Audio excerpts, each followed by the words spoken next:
मंडळी, शेतकऱ्यांसाठी एक मोठी आणि दिलासादायक बातमी समोर आली आहे आणि जर तुमच्या घरात कुणी शेतकरी असेल तर हा व्हिडिओ शेवटपर्यंत नक्की बघा आणि झकास मराठीला फॉलो करायला विसरूही नका, कारण राज्यात पुन्हा एकदा मोठी कर्जमाफी योजना लागू होण्याची शक्यता आहे। महाराष्ट्र सरकार तब्बल 35 ते 40 लाख शेतकऱ्यांची कर्जमाफी करण्याच्या तयारीत असल्याची माहिती समोर आली आहे।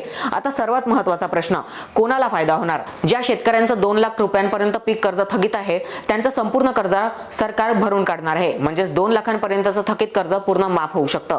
पण जर तुमचं कर्ज 2 लाखांपेक्षा जास्त असेल तर आधी तुम्हाला उर्वरित रक्कम स्वतः भरावी लागेल, त्यानंतर सरकारकडून 2 लाख रुपयांपर्यंत मदत मिळणार आहे।